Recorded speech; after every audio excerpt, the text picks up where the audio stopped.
The following is a conversation I had with Xavier Velasco-Suarez. Javier reached out to me in a comment to my video Jordan Hall's Dionysian Christianity, which itself is a kind of commentary on the conversation that Jonathan Pageau, John Vervaeke, and Jordan Hall had called Why Christianity, in which I noticed that Jordan Hall was proposing a vision of Christianity that I thought was very much against or different from how Christianity usually understands suffering.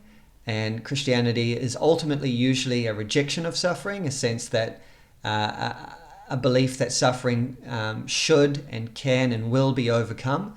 Whereas Jordan was talking about suffering as being intrinsic and meaningful and something to be embraced as part of reality.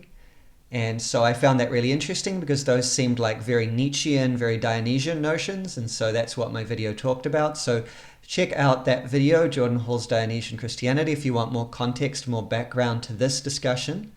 But Javier reached out to me in a comment and he actually, in a sense, agreed with me that Christianity is against suffering. He said, I can affirm that suffering is always evil. And he offered an analogy about how we might understand the role that suffering plays in the universe, in life.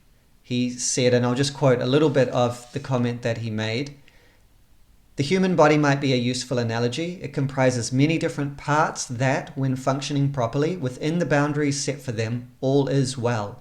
Pain emerges when something gets out of place, thus violating the order set by the Logos.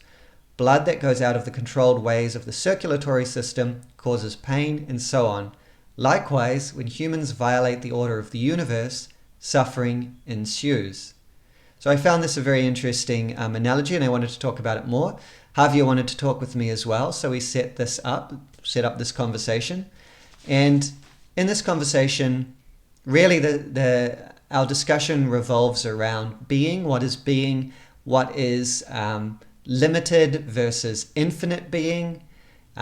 We talk a bit about suffering and what its role is in the universe and what its role is in life, whether it's necessary or whether it is not necessary, whether it can be dispensed with. And then ultimately we also talk about love. God as love, what that means in terms of the Trinity in particular, what that means for human beings. We talk about love in relationship to sacrifice, in relationship to suffering, in relationship to joy, and in relationship to Nietzschean will to power. And we also discuss along the way that analogy that I brought up of the human body, of all the parts functioning together in a kind of harmony. I have some issues with that, which I bring up as well, and I outline why I think that doesn't quite work. But is actually a lot that we agree on as well. So I found this a really interesting, deep discussion, and I hope that you will enjoy it as well. So just before we get into it, I've kind of skipped the little introduction that I did in the video, in the conversation, because I felt it's better to give a kind of introduction to you, the viewers, after the fact. And so we'll go straight into it. The other thing is that neither of us have video on, so rather than just subject you to the blank Zoom screens alternating with each other, I thought that I'll provide this beautiful painting by Bellini of St. Francis in ecstasy. It certainly has relevance, I think, to some of the subjects that we talk about, so that way you have something beautiful to look at while you listen to our conversation. And with that, I will begin the conversation. Was there anything you wanted to talk about to start off with or ask?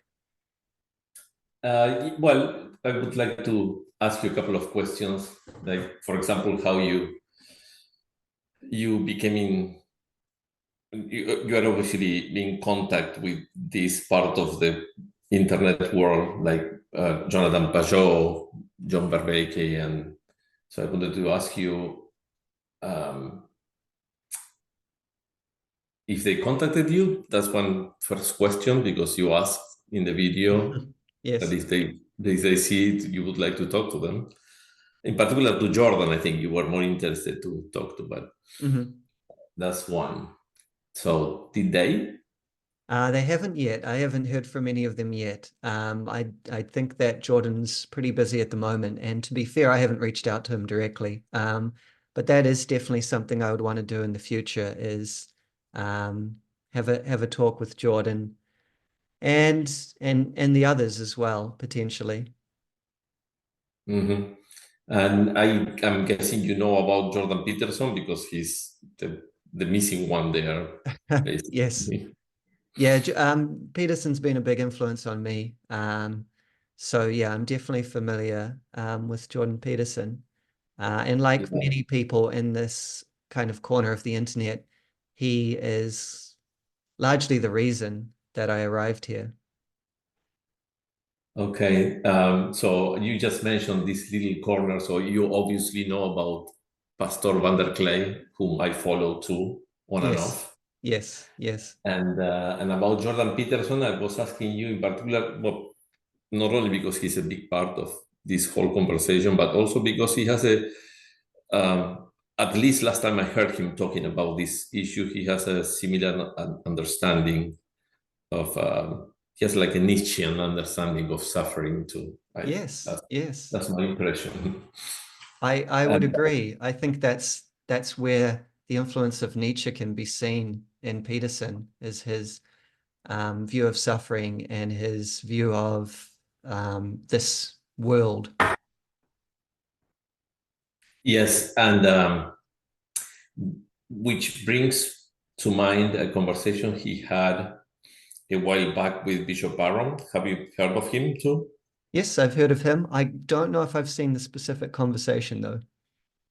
I think was he had several conversations with Bishop Barron, and I think this must have been the very first one, and they got kind of into an impasse on this issue, particularly the issue of evil and suffering. There was obviously a big disagreement, and Peterson didn't seem to agree with the vision, with the Catholic vision that Bishop Barron was presenting. Mm, But hmm. I might be getting ahead of myself now. But I you think I tell might me. have I think I might have seen that. I think I might have seen that. And the just to clarify, the doctrine you're referring to is it that evil is deprivation of the good? It's That's right. it's a lack, it's an absence of the good. That's right. Mm. And That's Peterson takes a more Jungian approach and feels that it's something that exists in its own right. It's not just the absence of good. and not only that, he believes that is like, and I think you agree that because you say that in your comment of the Jonathan Hall. Jonathan Hall is his name. Jordan Hall, yes, yeah. John Hall. Okay. In your video, you mentioned that you think, according to Nietzsche, apparently, of whom I don't know a lot. I studied him when I studied philosophy a long time ago, but I never read him directly. Hmm. But it seems right that he sees suffering as a constitutive part of reality. Mm. Definitely, definitely, yeah. That would be Nietzsche's position. Um, Jung, who was very influenced by Nietzsche, would say that evil is also necessary for existence. And I think that's what Peterson, well, this might get too far afield. I think Peterson has a slightly different take. I think Peterson is more against evil, actually.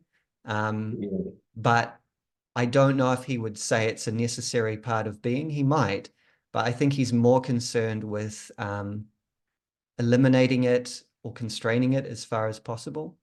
But then there's the issue of suffering, which is a distinct issue than evil. And I think on that issue, Peterson is much more kind of affirmative. Suffering is necessary for life, would be his position.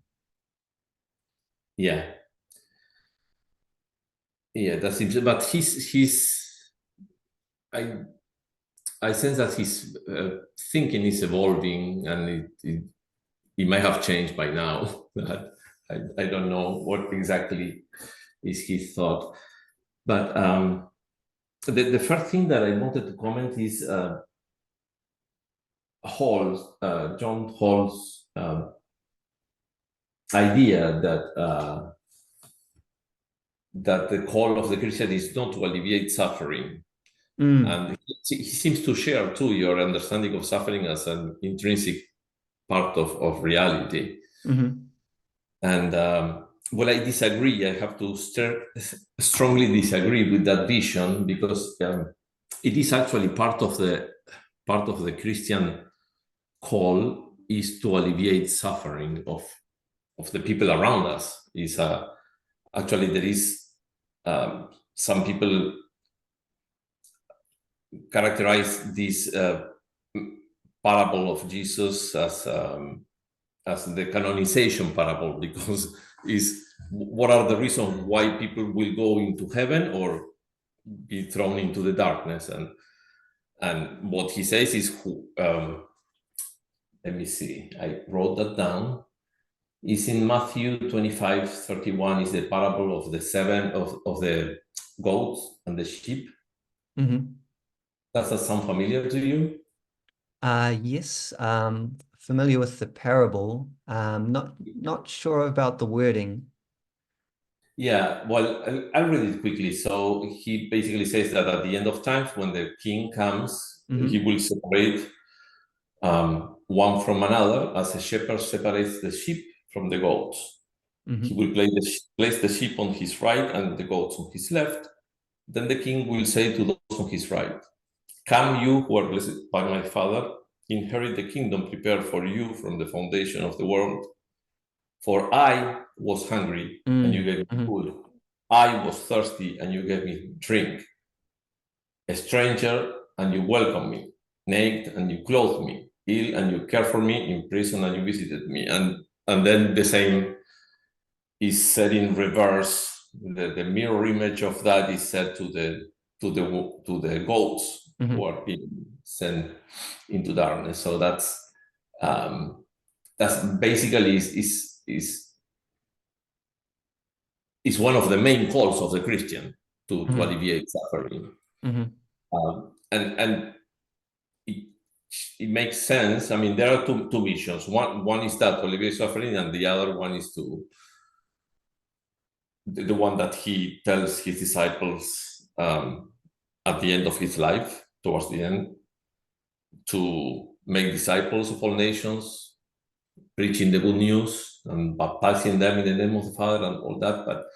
And that's more like an institutional call to the church, but it's also refers to, is directed to every Christian too. And the alleviate the suffering seems to be a little more personal, like each one of us is telling us this is what we are supposed to do, and the main commandment is to love your neighbor, and the one of the most beautiful parables is that of the Good Samaritan, and to show who is our neighbor. So if we come across these people who are suffering, our mission as Christians is to alleviate that suffering. So obviously we have a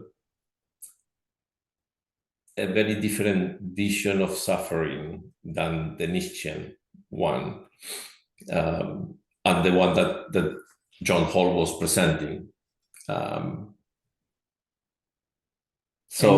Yeah, sorry, go ahead. But it's possible too that John wasn't meaning what you think he was meaning, because it's true he doesn't come to erase suffering. He did erase suffering as much as he could while he was on Earth. He cured people. He even brought some people back to life. But I agree with John that he did take the fullness of suffering, but not to help us escape it, but to help us embrace it.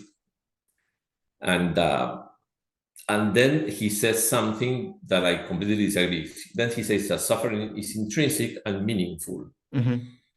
And the Christian vision is suffering is a side of evil, is an evil Mm-hmm. thing, and it's a direct consequence of sin, of the original sin, but also of personal sins. And so it cannot be intrinsic to reality. It's actually a privation of reality. It's the opposite of reality, if you will. And then he says it's meaningful, and it's not, really it's not. If Jesus hadn't come to earth and redeemed us with his suffering, then it wouldn't be meaningful. Mm-hmm. He gave meaning to suffering when he used it as a tool for our redemption. And so that was the first point that I wanted to make clear, that there is no confusion there, because it's very important. And I totally share Bishop Barron's vision, and I understand why they got stuck, but they had that conversation, they got stuck in that point, that Bishop Barron said, no, evil is a privation. Even evil doesn't have a substance. He uses the word parasitic, that evil is parasitic on good. If there wasn't any good, if there wasn't a reality to corrupt, evil wouldn't exist. There is the good that exists by itself. Evil can't. Yeah, well, just on that first point, I would agree with you that is a correct characterization of Christianity, as I understand it, that Christianity is actually opposed to suffering. And of course, I pointed that out in my video on Jordan Hall's conversation, because the whole story of the Bible is an arc from, paradise, Eden, where there was no suffering, to the final, the second coming, the New Jerusalem, where there will again be no suffering. And so, and of course, Jesus is that critical moment where there's a turn from a descent to a reascent back to that paradise without suffering. The whole story sees suffering as a unfortunate interlude, something that shouldn't really be there, a fall from what was really intended by God. That seems to me to be baked into the logic of Christianity. And so I think it is possible that Jordan meant something a little bit different, or a little bit more than he was saying. That's why it would be interesting to have a further conversation, or have a conversation with him, or see him have a further conversation about this. What didn't he add to what he said? But based on what he said, suffering is intrinsic and meaningful. That sounds like a very different story. It sounds like the world as we know it, with all its limitation and violence and death and suffering, is actually the world that God intended. And that seems to be a very different story. Yeah, you got it right. That's definitely not, and I'm very confident that this is the vision of Christianity. In general, I'm Catholic in particular, so I'm sure that that's the vision of Christianity from the Catholic perspective. But I'm pretty sure all the other denominations also understand this, maybe not as clearly, because as you probably know, the Catholic doctrine is being greatly influenced by the philosophy of Thomas Aquinas, and that this is this is a very fundamental concept for Thomas Aquinas, that evil is a privation of something, of being, basically. Mm-hmm. And he identifies being with good. Mm-hmm. They are the same thing. This is just the same being, look at from different angles. They call those the transcendentals of being. I don't know if you've heard of that. Yes. Yeah. But yeah, one of those is good. Mm-hmm. Being is good. Character is intrinsically good. So yeah. And there are things about the meaning that's when maybe things get closer to what John was saying, John Hall, and maybe that's what he was meaning to say, that that it's meaningful, but not intrinsically meaningful. It's meaningful only because that's the way that God chose to redeem us through his suffering. So through becoming human, so he could suffer, because God, as God, cannot suffer, but he becomes human and suffers for us. I have a wild idea about this, but I don't know. Go ahead. I never heard it anywhere, so I'm not even sure if it is like Orthodox Catholic, but I have a certain sense that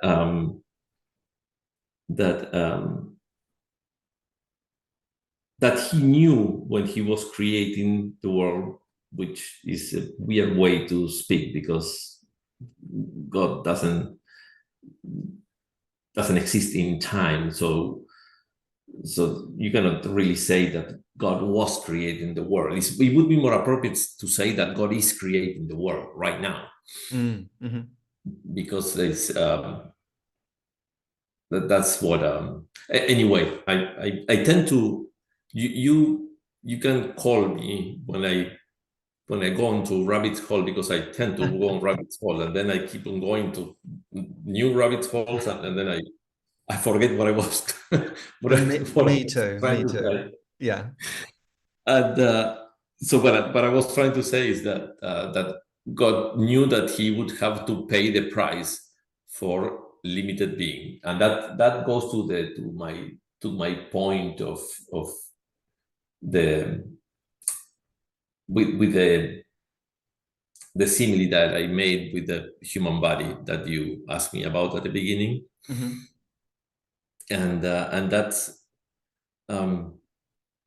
there is a funny way that I've been trying to see things in relation to Christianity, and it's try to see things from the perspective of God.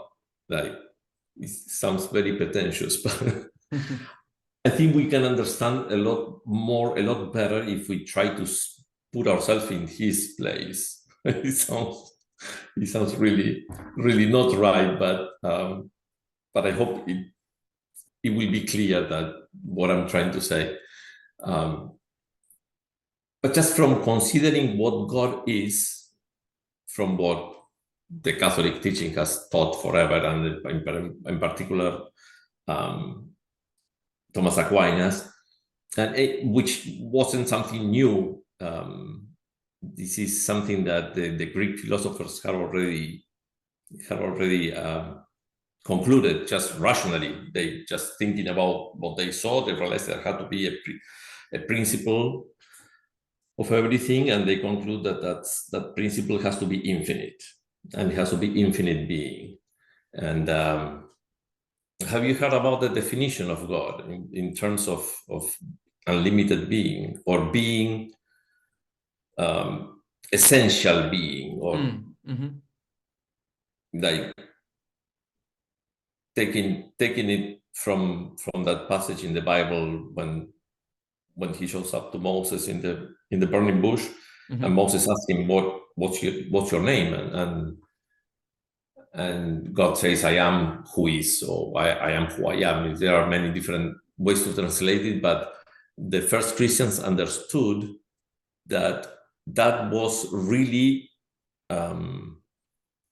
very much in consonance with the Aristotelian philosophy that that concluded that there had to be a being that was being by essence. Like as we are humans by essence, that's our essence, there had to be a being that was infinite. So because that's the funny thing about essence. Essence tells you what something is. When we ask the question what, we answer with the question what am I? You say human, because that's my essence. But the funny thing about essence is it also sets the limits to your being. So when you say I am human, it's saying that nothing else. So it's limited to being human. And this is where you have to like walk a very thin line, because I've been accused of saying of being a pantheist, because God is everything in a certain sense because of that, because everything that is participates from the being of God.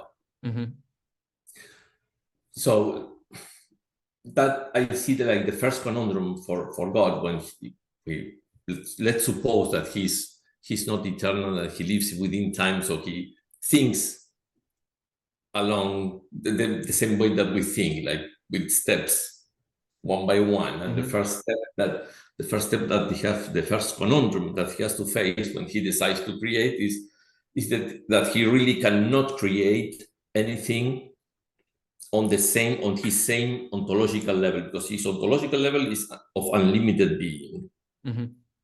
So infinite being. So there is no space, there is no ontological room for anything else than God on that level.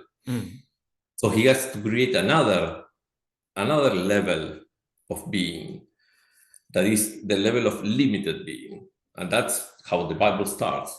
In the beginning, God created the heavens and the earth, and that's the realm of limited being. And so that's the first. So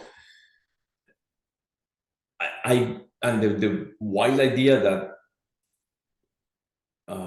it has to be taken with a grain of salt, because I haven't seen it anywhere, and I haven't checked it. But is that God knew from the beginning that he had to pay the price for setting the limits to that being that is by itself is infinite.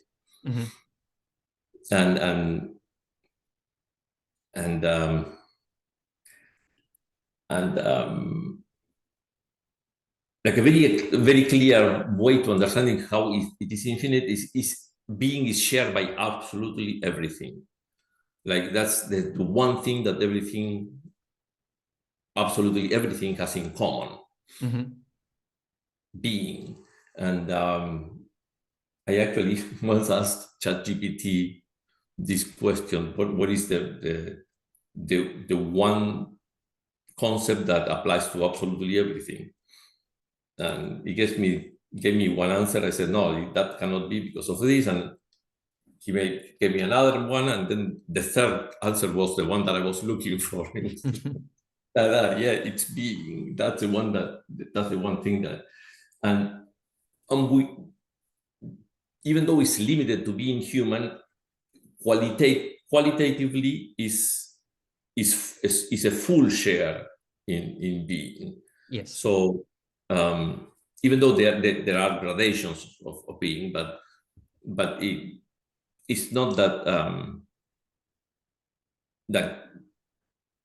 you have a baby, and then the baby is something that wasn't before and now has being. And that baby doesn't take any being from anybody else. So, and when you can share something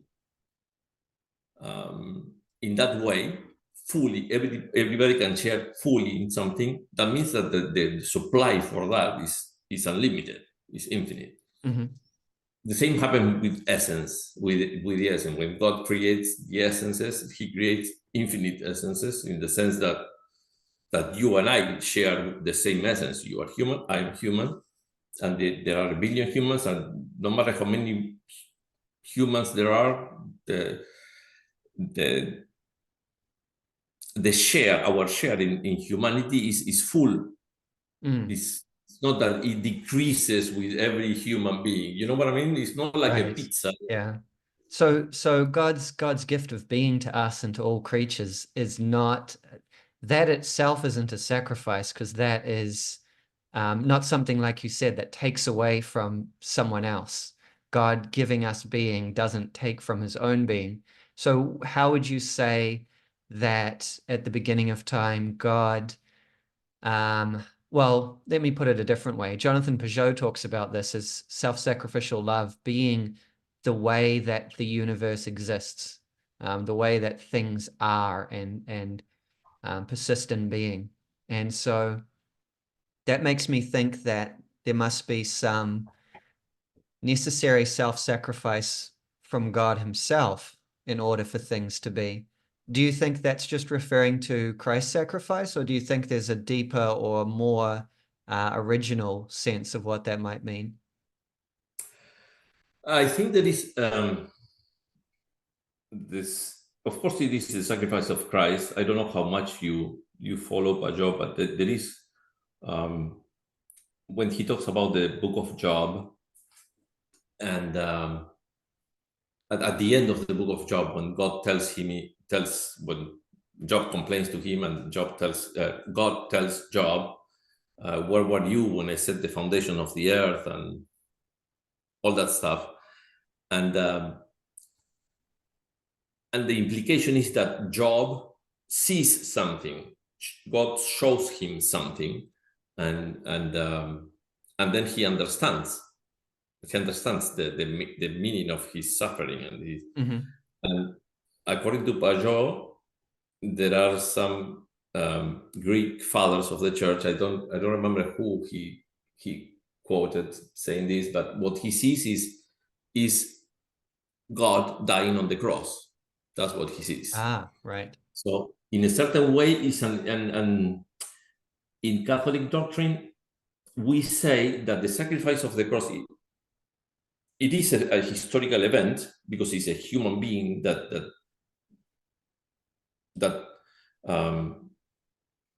incarnates God, the Son of God, but it's also God. So really, in the cross, really is God who dies.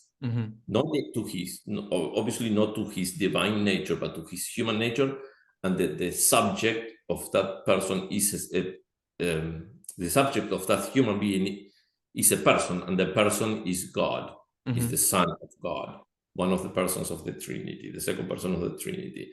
That's why it was so important for the first Christian to make it really clear that Jesus was just one person. He had two natures, but he was one person. So the one who dies on the cross is that person. And so when God's creating the world, in a sense, because God transcends time, you could say that even then God is knowing, or even maybe dying on the cross. There's a sense in which that sacrifice isn't just one event in historical time, but is something that is woven into the very creation, would you say? Exactly. That's what I was going to say. That's what the second thing we believe about the sacrifice of the cross. One, that is a historical event, but also is that it's an event that is happening in eternity. Right. And when something is happening in eternity, you cannot pinpoint a moment when it starts happening. It just happens. I mean, eternity is something that is impossible for us to understand, but there are many ways to try to understand. And the one that I like the most is Boëthius' way. I don't know if you heard about Boëthius. Heard of, yeah. And the way he defines it is eternity is one moment. It's just one moment. Time is many moments, one after another. But eternity is just one moment. So so there is no beginning and end in one moment. It's a moment that doesn't end. It's like the way I like to think about it is when we are having a really, really good experience, like to me was when I fell in love with my wife, and those first weeks that you realize that you're in love, and you kind of, every time you are with that person, you want, and you kind of feel also that time stops, and you want to capture that moment, that present moment. But it's impossible. We talk about present, but present really doesn't even exist, because the moment you start talking about it, it already passed and it keeps passing. And but there is I sense that we are pursuing that moment, that present moment, because that present moment is what eternity is. We're in constant contact with eternity, as see we were like always moving, always changing. Things in this world, that's the nature of things in this world, they are in constant change. But always longing for it to stop so we can concentrate on that present moment. Because that's our window into eternity. So anyway, the thing is, yes, I think that is a possibility. And there are some, I heard there are some theologians that say that even if man didn't commit original sin, God would have still died on the cross or done a sacrifice to. And I don't know. This is the wild thing that I was mentioning, that is that if there is, because you know what I mean about setting limits to being. Yes, definitely. Yeah. Because that's another conundrum that God has, that he is the beginning of everything. He is the source of all being. So there is nothing that he can use to create. Yes. Unlike us, that we can have, if we have an idea about a statue, we can get a piece of marble and just carve the statue in that piece of marble, and there it is, and we can keep going our way, and the thing is already done. Our creation is done. God doesn't have that, doesn't have the prime matter for his creation. So the prime matter for his creation is his own being. He shares his being with No, his I agree in a sense. I agree with that in the sense that it makes sense to me. I don't have a problem with the fact that if God exists, then the universe that we live in must be limited. That logically just follows for the reasons you've described. If it was infinite, like if every being was infinite, that just logically wouldn't work. You can only have logically one God, if by God you mean infinite being, source of being, things like that. So I'm totally on board with that. Where I have more of an issue is, what does it mean to have limited being and not to have suffering or change? Because that again seems to be the Christian aspiration. That seems to be the paradise that is to come. But what does that actually mean? It seems to me, and I think to Nietzsche as well, that limitation, limited being and suffering and, change, death, violence, all of these things are tied together and they can't be separated. How would you respond to that? well, my intuition is that limitation is not enough for evil to happen or for suffering to happen.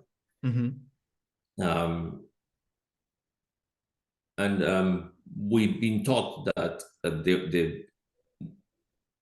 evil, that evil, suffering and death are consequences of sin. So that's what the other element for suffering, like setting limits to being. What I was trying to say with the example before about the statue and the marble is that when God takes his being, he's taking something that is infinite, so it's not meant to be limited. Mm-hmm. He has to kind of make an exception and share his being, but in limited portions. Like every essence has its own being that is not shared with other essences. Mm-hmm. So that's what I was going to say. And what was your question again? How can, so I can understand why created beings must be limited. I can understand that. But what I can't understand is how we could have limited being and not have suffering. And so that is the Christian aspiration, but what does that mean exactly? How can I understand that? Okay, this is what I was going to say.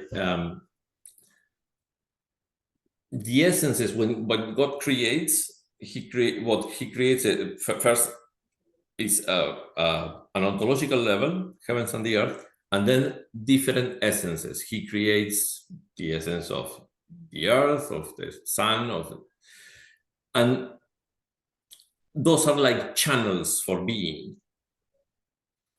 And as long as those essences are ordered in the right order, then all is good. For some reason that it will take us down another rabbit hole, and I don't want to go there, but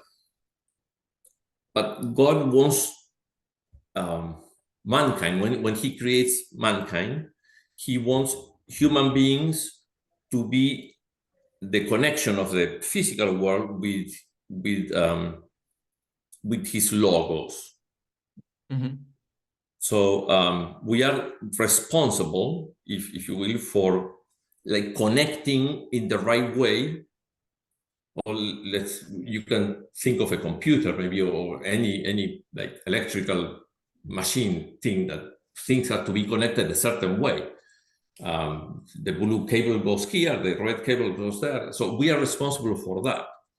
And that is a path through the logos where all the essences are set, where like the blueprint of reality is in the right way towards the source of being, that is God. And when we sin, we disconnect everything, we disconnect mankind from God, but we disconnect the rest of creation too, because we are the bridge between the physical world and the spiritual world. That's our responsibility. That's I see God's request from Adam to name the animals as part of that. You have to make sure that what are the essences and keep them straight. And that's the example that I thought of the human body. Because I once heard, I don't know how medically precise this is, but I once heard that pain in the human body occurs when there is swelling. And there is swelling when things are out of place, when there is a hemorrhage and the blood is out of what it's supposed to be within the vessels, within the veins and arteries, and that causes suffering.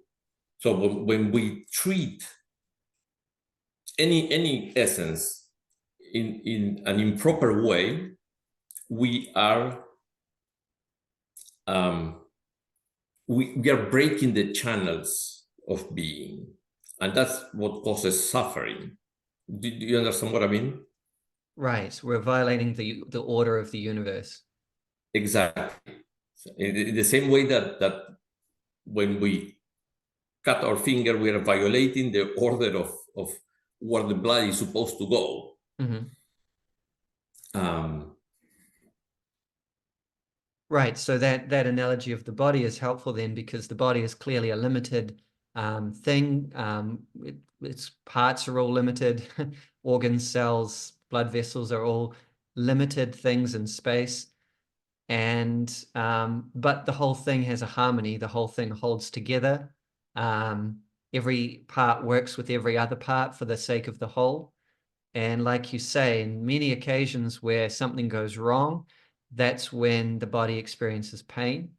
And so you would take that analogy and just apply it to reality as a whole, or at least the created world as a whole, right? And so if we see suffering in the world, that's a result of some kind of disorder, some kind of something not being in the right place, not being in the right order. If only it was in the right order, though, then there would be no suffering. that's right. That's right. Okay. And I think that's the question that you were asking. And I think there is more to it too, because I Mm. have a sense, this is another wide idea, that in the end we are all going to share one being too, and that's the being of God.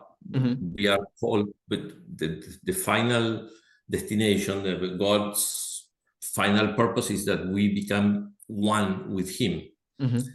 And so in a way we share the essence of God, which is to be unlimited being. So um, Yeah, there's a sense in which the final destination is both infinite and limited at the same time, because we don't, it's not that we get absorbed into God, like in some Eastern ideas. It's not that we lose our individual being, um, but we become united with God in some way, right? Um, yeah, but while maintaining our limited being.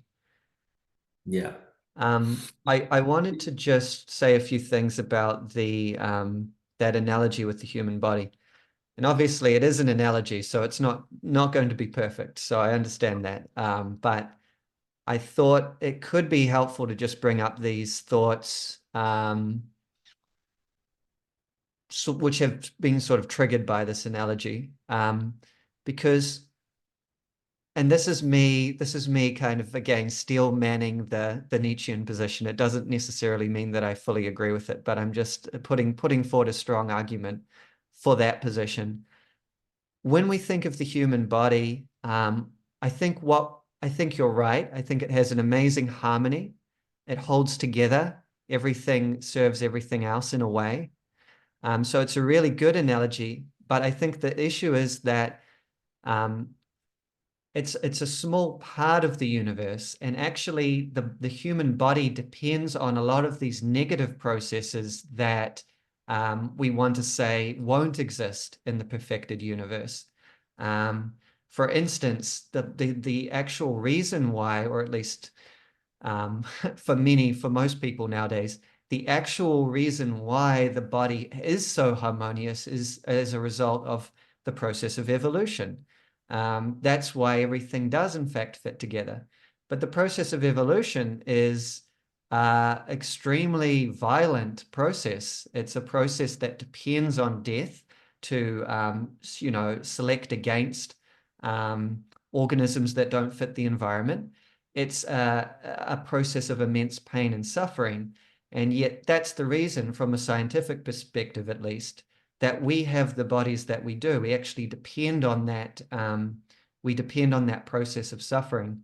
Another thing which I would also say is that even within, um, so if we're thinking about evolution, we're thinking about time, we're thinking about further back in time.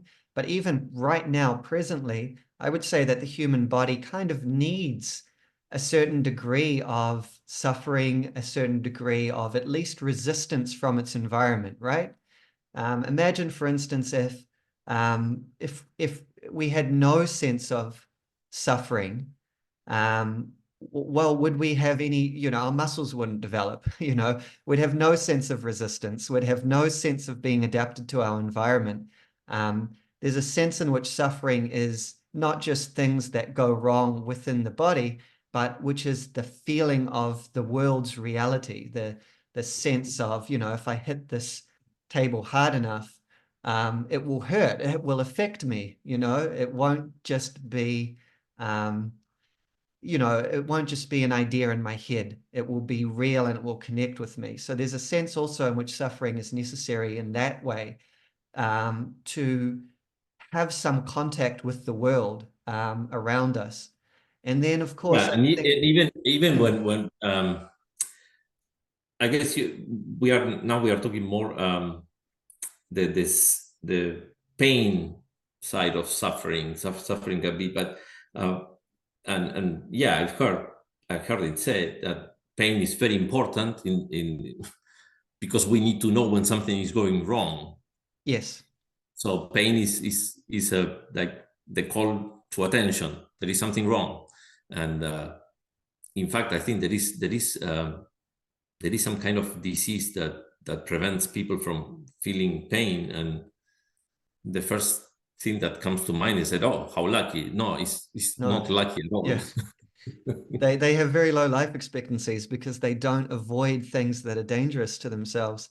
But to be fair, that's not an objection against your analogy because based on your analogy, there wouldn't be anything out of place in the perfected universe. So it's not like we would need that signal. What I'm trying to say is more fundamental, which is more about contact with reality. Um, we take reality, we take the world around us seriously because it can hurt us, right? If it couldn't hurt us, I feel like we would be living in a kind of dream.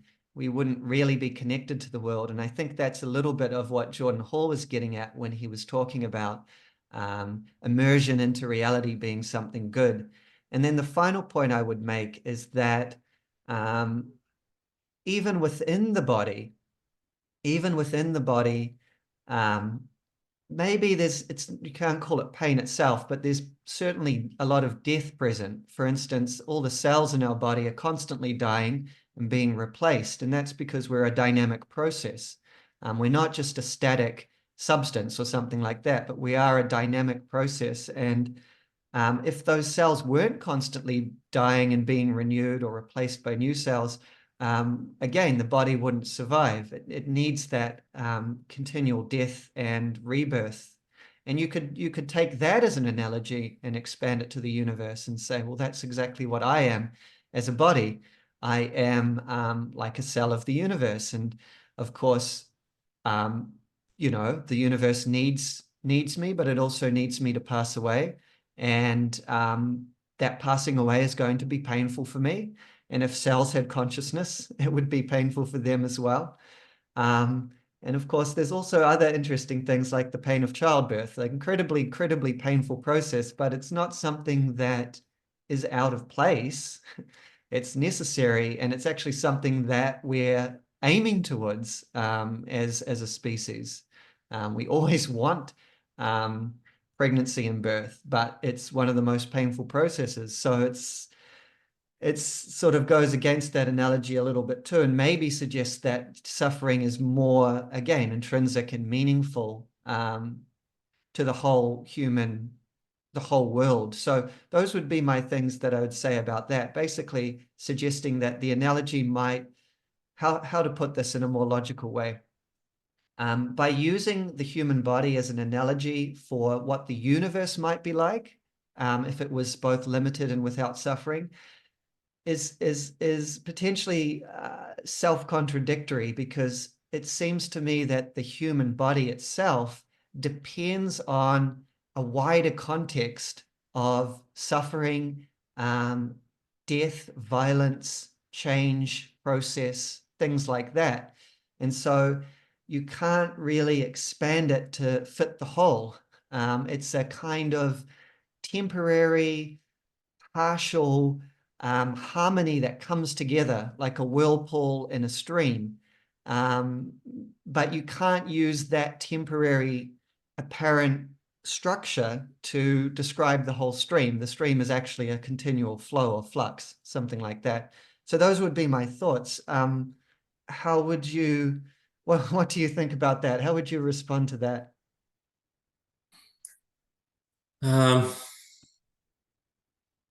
I don't see it as something that was intended originally by God that way.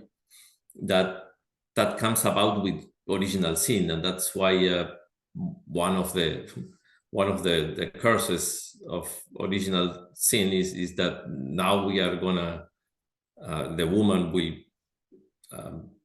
suffer the pains of childbirth, and we are gonna suffer the fatigue and the sweat on our brows from winter sustenance, and only then all that process that you are talking about that produces pain and suffering, it kicks in only then because of what I'm telling you. What humankind does and what we all do when we sin is to sever our connection with God, not only the source of being, but is also the source of that order among all this, among all the essences. So that's what I would say in principle, that's not characteristic of being, but is characteristic of being that is limited, but then that is set out of whack by humans disconnecting reality from the source of it, from its source. Not only from the source of reality, but also the source of the order of reality. That's what I would say. Another thing that I would like to say is about going back to that conversation. I have to admit that when I first listened to that conversation between Vervaeke, Pageau, and Hall, I understood like very little of it. It just went over my head. The only thing that didn't go over my head is that they were talking about something that it felt like very relevant and very important to me. So I had to go back and listen to it a couple of times to understand what was going on and why I found it so fascinating, because it was a fascinating conversation, I thought. And I guess you found it so too, because you made a comment. Absolutely, yes. So that's one thing, what these guys talk and what you talk too, when you start talking about Nietzsche. Some things like can go over my head, and I would need to think about that to seek understanding. And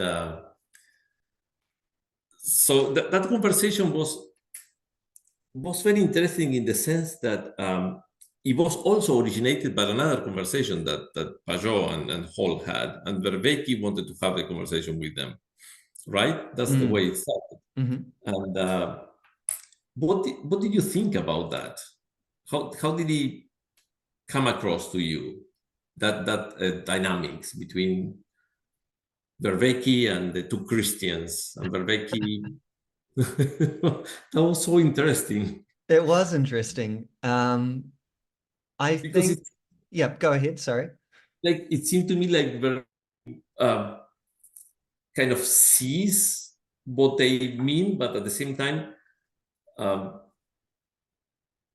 wants to say that Christianity cannot be the only way. There have to be other ways. And Zen Buddhism can be one of them. And he was all the time comparing what they were saying about Christianity with Zen Buddhism, and saying, well, Zen Buddhism has that too, and has that too.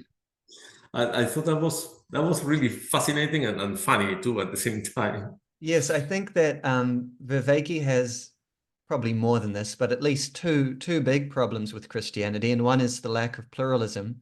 And so that's why he's interested in comparing it with other religions and saying, or paths or practices, and saying, well, look, this exists here as well. And the other one is the thing that we're kind of talking about, and which I based my video on, which is how to view this world, this life, that kind of thing. Because he's talked before, Vervaeke has, about what he thinks about life after death, and he doesn't believe in it. He's quite comfortable, I think it's fair to say, knowing that his individual existence will end. And so I think that's I think he just sees that as necessary and logical and okay. And so I think that's another big difference with between Vervaeke and Christianity. And you could kind of see hints of that come out. I think there was a part where he asked, what was the actual phrasing? I took some notes about it. But he was basically saying, isn't this just a kind of egoism? I was just going to mention that. Yes, because, and a crypto egoism, that's it. I don't want to cease to exist, basically. And I think they did have an interesting response, which was that, but what it looks like in practice is, self-sacrificial love, kenosis, self-emptying. So what it looks like is actually giving up being. But of course, at the same time, that enriches being, that strengthens being. And so that's why you have the sense of eternal life. So it's both at the same time. I thought that was a really interesting response. Yeah, I have another take on that too. Okay, go ahead. Um, I believe that the purpose that God had to create was to share his eternal life and his infinite happiness with some other being, and that happened to be us, human beings. Yes. Everything else is ordained to that final purpose that God has. I mean, if you think about if God is the most perfect being, that makes sense that he would have in mind the most perfect outcome of his creation. Yes. And it's difficult to top that as a perfect outcome. I cannot think of anything more perfect than eternal life and infinite happiness. Yes. Well, actually, that's precisely where I have the trouble, I think. Eternal life and infinite happiness, both of those seem to me to be inconceivable, impossible. And so I think, strangely, and maybe I'm just unusual, that's where I would stop going along with the whole Christian thing, I guess. And I think Vervaeke has a similar sense. I think yeah, but do yeah, you want to stop going along because you think it's incredible, or because it's not something that you really would wish? both, I think, both. So for instance, do I want to live eternally? The two, the infinite happiness, or whatever, the maximal happiness and the eternal life kind of have to go together, because obviously if you think about living eternally as you are now, right, as the type of self you are now, I think most people would say, ultimately, no, I don't want to live literally forever. What I want is to just live as long as I want to live, because to live forever would be, it has so many problems that come with it. Like, for instance, you would have done everything, you would get bored. But more deep than that, your sense of identity would collapse eventually. Like, would you even be the same self 10,000 years in the future? You would be radically different. There's something about the finitude of human beings that actually makes us what we are, I think, and what makes us precious. The fact that my life, I've only lived a few decades. I'll probably only live a couple of decades or a few decades more, maybe. And that's a human life. Living. Yeah, but you are. I think you are just taking as a given that that life and reality have to be limited, and so you cannot conceive. It seems to me that you are setting limitation as a more fundamental reality than being itself that is being limited. And Well, what I'm saying is, sorry, go what ahead. I'm saying is there is nothing more fundamental than being, and being limited is not in the, if there is an essence of being, that will be the essence of being, is not being limited, Yes. because that's the source of all being, and Well, the infinite being of God. And well, this actually makes me think of a third point, that Vervaeke has a real difference with Christianity, and I think that that's the personal nature of God. So for Vervaeke, God is essentially non-personal, and that's why he's a non-theist. God isn't in himself a person, but we can maybe use the metaphor of person or the image of person to gain a sense of the sacred. I think that he would accept that much. But if we're talking strictly and philosophically, God is not a person to Vervaeke. And I guess I would have a similar sense or intuition. I don't know how infinite being could be personal, because all my experience of being as a person is the limitation, right? Like, but I wouldn't say that is the limitation. I would say that what really defines what we are is relationships.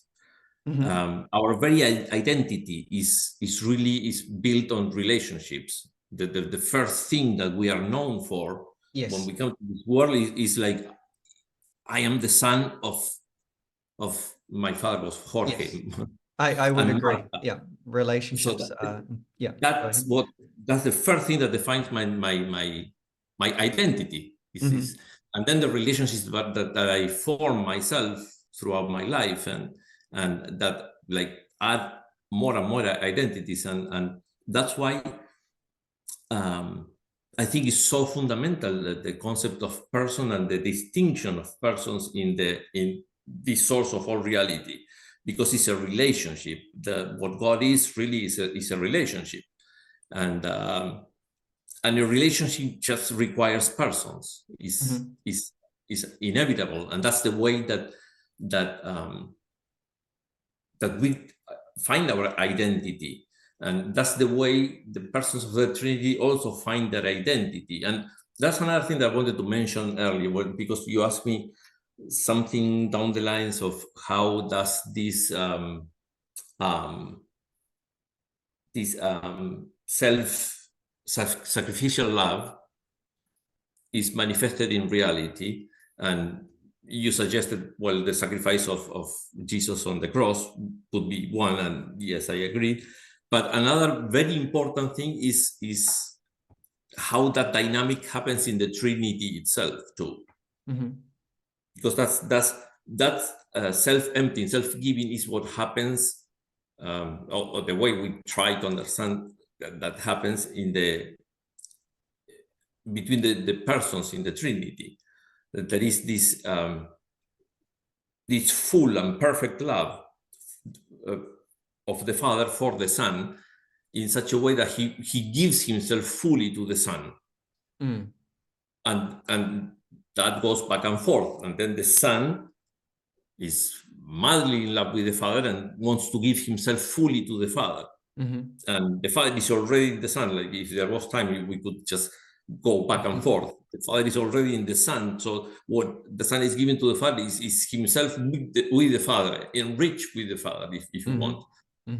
Of course, that happens eternally, so we cannot.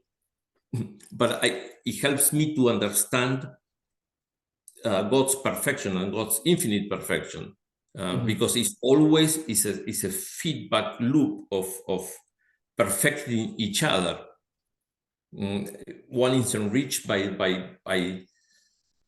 the gift of the other, and then he himself becomes a gift to the Father. Do you understand what I'm trying to say? I And do have a sense of it, yeah, and it is, and that yeah. and that and that is fundamental, very very fundamental. And what wait a second, what I was trying to say is that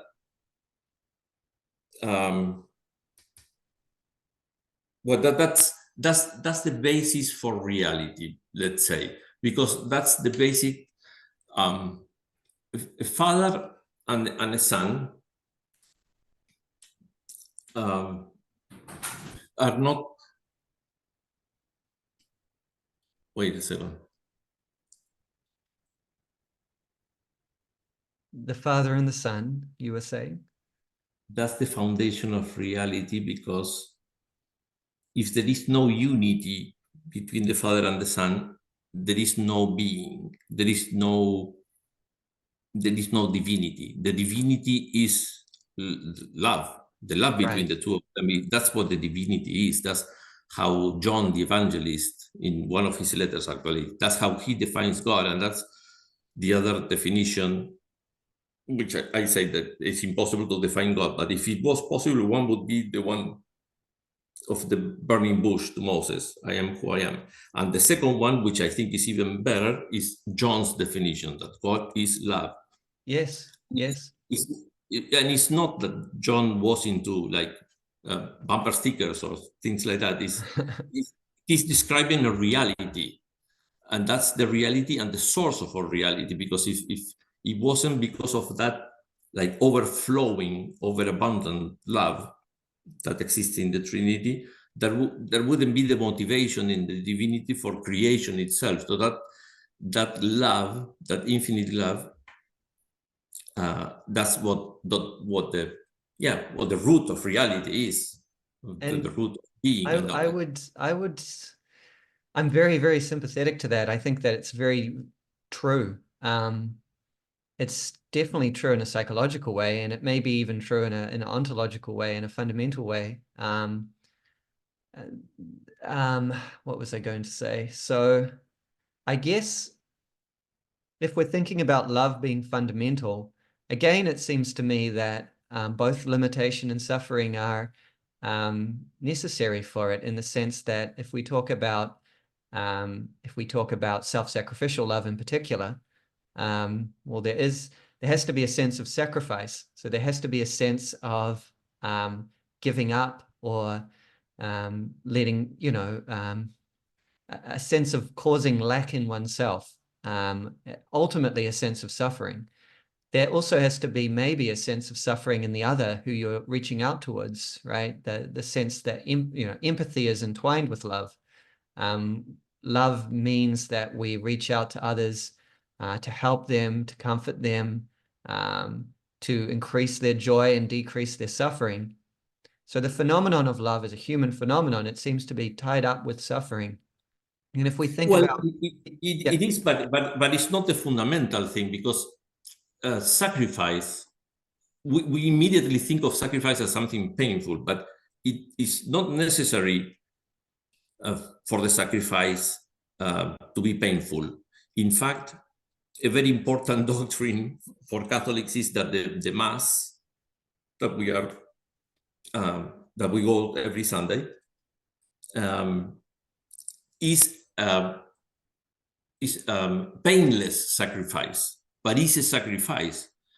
That sacrifice of the cross that I was saying, that is historically was very painful, obviously, but the eternal dimension of that sacrifice, there is no pain, and still Christ is giving himself to us constantly in that sacrifice, but he's not suffering pain and he's not suffering death. So there is nothing in the notion of sacrifice, because sacrifice is just a gift. Make something that belongs to us a gift to somebody else. So take something that is within our sphere control and property, if you want, it's our property, and we give it up. That doesn't necessarily have to be painful, and the fullness of love, that sacrifice is the gift of oneself, of the whole self to the other, and that's not painful. And when you think about are you married? I am. Yep. When you think about when you first fell in love with your wife, you wanted to give her everything. Mm-hmm. You wanted to share your life with her, and it didn't feel like a pain. Now it might feel like a pain many years later, but in moment, or in the moment of true love, Yes. it doesn't feel like that, because you realize that giving of yourself and being reciprocated by her Yes. is what makes you like incredibly happy. Yes. So Yes. Well, it's, I would agree it's not, again. I would I would only say that suffering is an aspect or a part of the whole process, but I would also say that the love swallows up the suffering, right? Like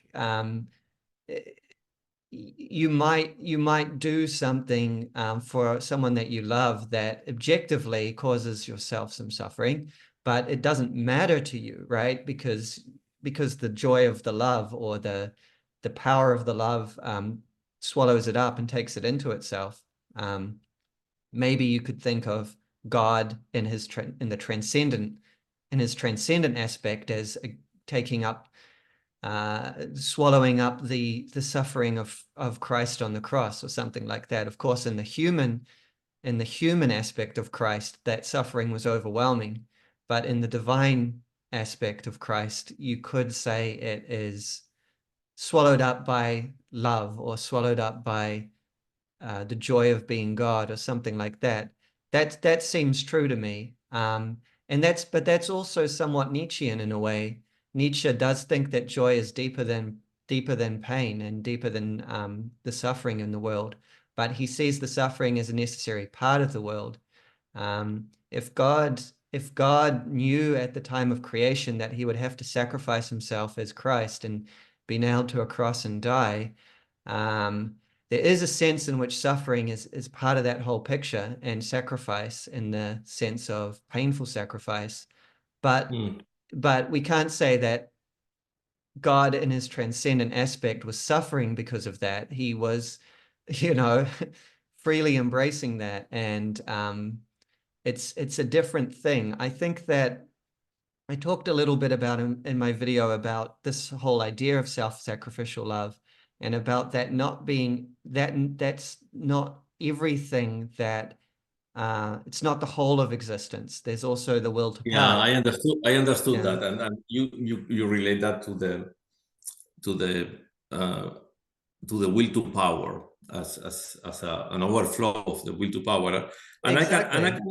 Yeah. I can see what you mean, because if everything was self-sacrificial love, there wouldn't be nothing to sacrifice in the Yes. end. Yeah. and, But I and would say that in God the two might converge, right? So for God, self-sacrificial love is the same thing as self-glorifying love, because his very nature is that, and he's free from any limitation. So the that's a very creating, good point. Yeah, that's a very good point. Very interesting point too. because creating the universe, you could see it in one sense as self-sacrificial love. You could see it as giving of his own being to create a world or to create beings other than himself. But you could also see it as self-glorifying, will to power in the Nietzschean sense of this is a manifestation of my power and my glory, and it's an overflow of my energy and being, an expansion of my energy. You could actually see it both ways, and maybe it is both things. Of course, for human beings, there tends to be a tension there. Yeah, I think that could work well for God, but I Hmm. don't think it works so well for human beings. For God, it makes sense that Yes. if he creates something, it has to be there is nothing but him. So the only goal that he can have is a relationship with himself, Yes.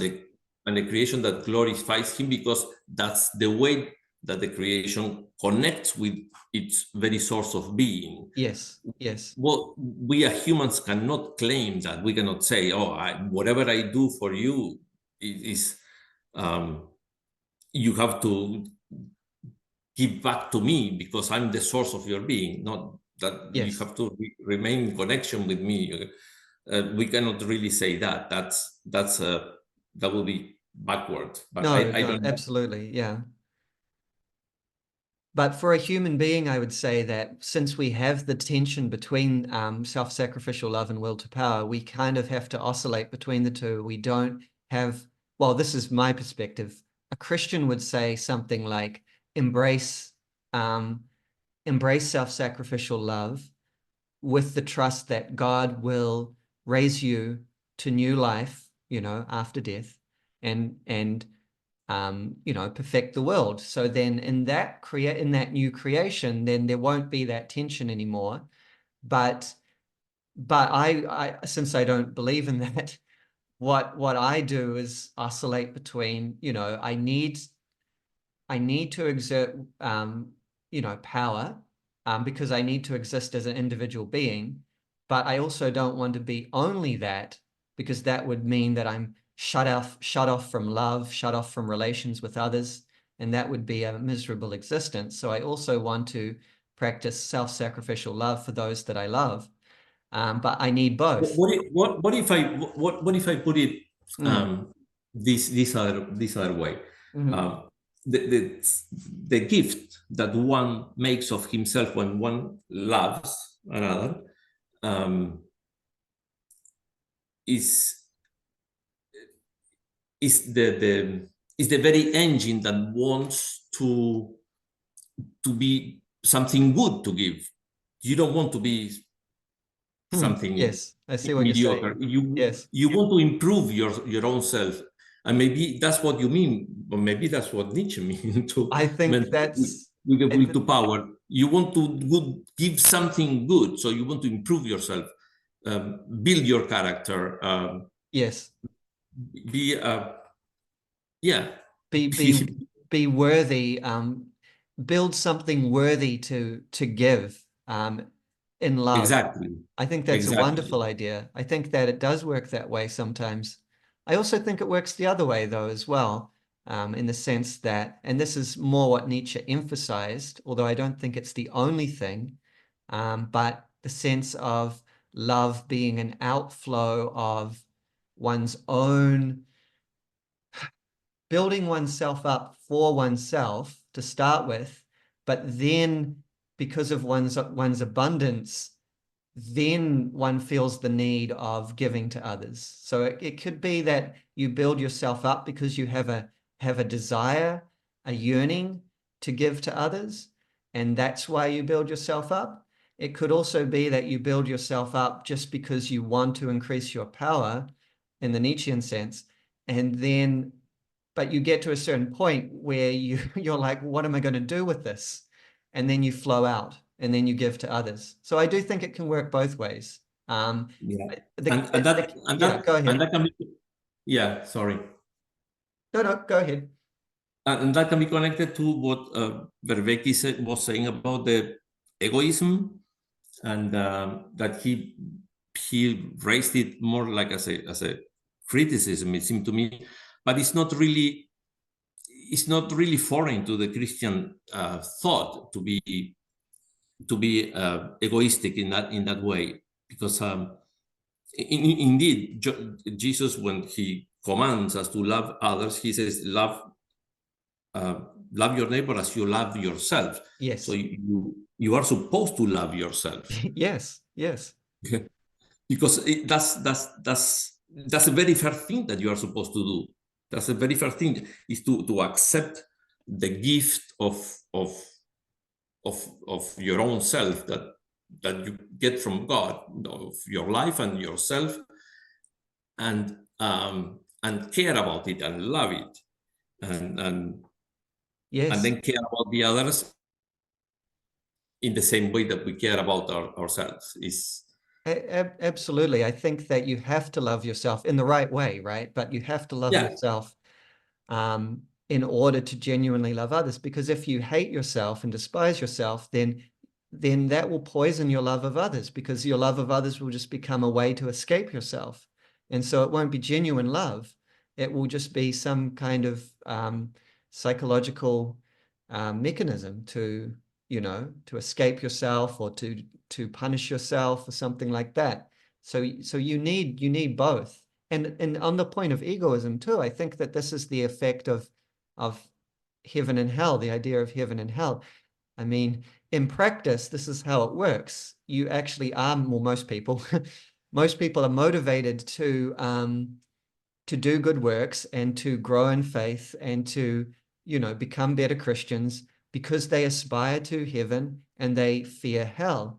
But in that process, so that's just simply egoism. There's no other way to say it. But in that process, they become less egoistic, because even if they're motivated by longing and fear to begin with, the activities that they're doing, the virtue that they're developing in order to get the thing that they want, is loosening the hold of those things, right? So that eventually, ideally, at the level of the saint, they're no longer doing it in order to get to heaven, but they're giving of themselves freely, just because it's good, just because, they genuinely want to. Does that make sense? So there's a sense in which egoism is necessary to that process.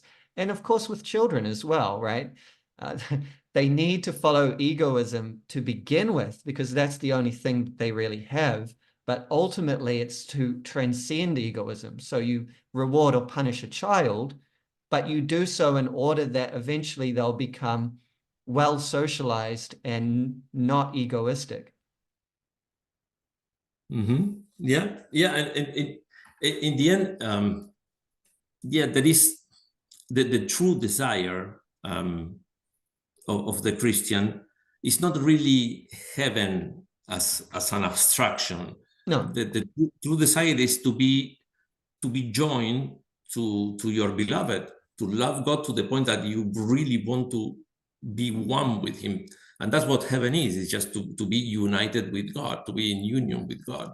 And uh, But it's also, and, and maximum happiness, as you described it before, or infinite happiness at the same time. And that's what attracts people, right? yeah, but in the interaction, you don't see it that way, because um, it's like what I advise my kids are already kind of grown up, and they are dating already, and one of them is thinking of getting married even. But um, you you don't realize that you are doing something costly for you when you want to spend time with the person that you love. Mm-hmm. Um, it's just natural, because you realize this is what makes me happy. Yes. I'm never happier than when I'm with you. So I want to give myself to you, to Yes. be in you. And that's the same dynamic of the Trinity. I mean, that's why Jesus says, when they ask him, so show us the Father, but the Father is in me and I am in the Father, because we are giving each other all the time, Yes. Yes. fully. And that's why it's like there is really no distinction between them, except for the relationship. That's the only thing. Yes. That's why I think relationship is so important, in the sense that it defines who we are. Yes, we're saying the same thing. We're just emphasizing different stages in the process. So, as a parent, you love your children, and you sacrifice yourself for them, without second thought, right? Without it feeling like a sacrifice. For your children, if they were very young, that would look different, right? Because they haven't fully grown out of the kind of innate egoism that we have. So that's sort of what I'm saying, is that the egoism is necessary for the beginning stages, and then through pursuing that, one grows out of it, something like that, right? That seems to Mhm. be the human lifespan. That seems to be how virtue works. You might begin to practice virtue because you just, and this is very much a Jordan Peterson type thought, but you might find that living a nihilistic life is pretty painful. And so you start to practice virtue because you want to suffer less, or you want to be a stronger person, or whatever it may be. But those are egoistic motivations. And You then, want to be you want to be happier. That's the yeah, thing that you want I to be don't happier. agree with Jordan Peterson. We all want to be happy, and Mm. that's the engine of our existence, of our life. That's we want to be happy, and Well, so you said you disagree with Peterson on this, did you? um, What I what what is disagree his with, position? How would you characterize it? well, his position seems like too stoic for me, for my taste, or for my Christian taste, Hmm. because I know that God created me for happiness. That's the end of our. That's the good. When they define, Bishop Barron always brings up the famous um, Aquinas definition of love, that is um, to will the good of the other uh, for the sake of the other. And in that willing the good of the other, one is willing to give everything, give Hmm. even the very self. And the good of the other is always going to be happiness. That's the because the good is the good of the nature, and the human nature was created for that, for a to be eternally happy in union with God, with the only source of being, life, and happiness. And Happiness is yeah, a ambiguous term, I think, sometimes. Would you see it more as like happiness as in eudaimonia, like flourishing, or would you see it more as it's commonly used, like pleasure, pleasant feelings? um, I think it goes like way beyond pleasure. It's Mm. just sometimes you just feel it's just so different. Pleasure is like such a diminished and like materially bound Yes. concept of happiness. Happiness is way, way, way, way more than that. I mean, you can be immensely happy and be suffering physically too Yes. at the same Yes. time, and you can see that in this in the saints. One thing Yes. that I it always strikes me is like when I looked at this picture that I had of Mother Teresa. Hmm. And the one thing that comes to mind the moment you see that face is this person is incredibly happy. Hmm. Is so so happy, but you don't you don't see. I mean, we are not used to to see the kind of life that somebody like Mother Teresa led Hmm. as a source of happiness. For sure, it's not a source of comfort, and it's not a source of pleasure. Hmm. So there is something way beyond that, and and in a way, to want to be happy is to want what God wants for us. And the problem comes, in my opinion, is that that is really God's goal, and only Him can make us happy. So we mess it up when we seek happiness where we cannot find it, and that Mm. might be what what Jordan Peterson is thinking when he's thinking of happiness, like Yeah, seeking pleasure, seeking happiness in like in pleasure or money or power. exactly. Yeah. Uh, I think that is his objections. I have heard him say that life is not about seeking happiness. But I think that what he means is more, like you say, the pleasure sense of happiness, feeling good, feeling pleasant. Um, yeah, because he would contrast that with actually life is about meaning.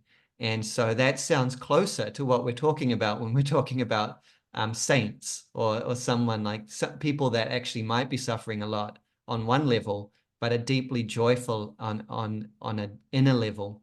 That's what life is about. Maybe abundance of being is a different way to express it. Flourishing. I think that Peterson would be on board with that. I think I would probably be on board with that.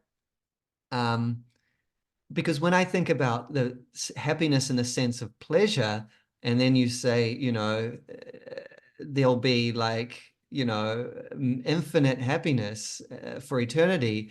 I think of just being like, I don't even want that in like, there's only a certain amount of pleasure that I want because above a certain level, it kind of drowns your sense of individuality. It drowns out your consciousness. I don't actually want that much pleasure. For instance, I don't want to do opium or heroin or something like that, right? Like I don't want that just sense of being completely washed away by pleasure. There's a sense in which it depersonalizes you, just like pain does. And so that's why that definition, that sense of it doesn't really appeal to me. But the sense of abundance of being, that makes more sense because that can actually exist, like you pointed out, when there's also physical or even potentially psychological suffering going on. But there might be a deep, deep sense of joy, affirmation, even power. And I think that this is, whether it's the same experience or a very different one, this is something that I think that Nietzsche kind of got a hint of near the end of his life, or at least near the end of his sane life. When he was talking about these things, he got a sense of just the joy of existence and the joyfulness of being. Even though, he actually suffered a lot. He had crippling migraines and, like he didn't have a nearly blind. He didn't have a pleasant time on one level, but he found the ability to affirm being. He felt an inner abundance of being. And so again, I think that expression is from Nietzsche, that happiness seen as abundance of being, or did you come up with that I yourself? just came up with it. I don't know if he would agree with it or not. Yeah, I think it's genius. I think it's really genius because that's what it is. Yes. Is in the end, God is infinite being, and when Jonathan Pageau speaks about that the Orthodox idea of theosis, which is not Orthodox, it's just basic Christian idea. We want to become sharers in God's nature, and God's nature is that's what it is. It's the plenitude of being. Yes. We all of a sudden we are sharing an essence that is not really, that is just being, unlimited being, fullness of being, and of life too, because um, because it's a life in is beings and relationship, and beings in relationship that are constantly giving themselves as a gift to the other. Yes. That's the source of life too, and the fullness of Yes. life. And that's the life of, that's what I understand is the life of God, that constant activity of emptying the Father in the Son and the Son in the Father. Yes. That's what generates life, because that's what generates the cohesion too. Yes. And life is always union, synonym with union, whereas death is the synonym with disintegration, with like splitting. And Um, that self-giving is it's a joyous self-giving. I think that's also important to emphasize that self-giving, it's not felt as a wound to oneself, but is actually what one wants to do, is a joyful self-expression. And I think that's quite fundamental as well. And it's a beautiful vision of God, I have to admit. Yeah, it is. Maybe we'll leave it there. I don't have too much longer that I can continue talking today, but I mean, this has been a really wonderful, fascinating conversation. I Is have there a lot of anything you fun. would want to say to sort of round us off? I just wanted to mention a couple of other notes, but Yep. not Oh, go to talk. ahead. Yep. I don't want to talk about it today because I also have to go. Okay. And but maybe for another conversation. One is I think I mentioned this earlier, the difference between objective meaning and subjective meaning, and the meaning that the suffering, the Christian suffering, is not objective, it's not intrinsic to being, but it's the subjective meaning that we can give to suffering after the sacrifice of Christ. And another thing that I thought it was very interesting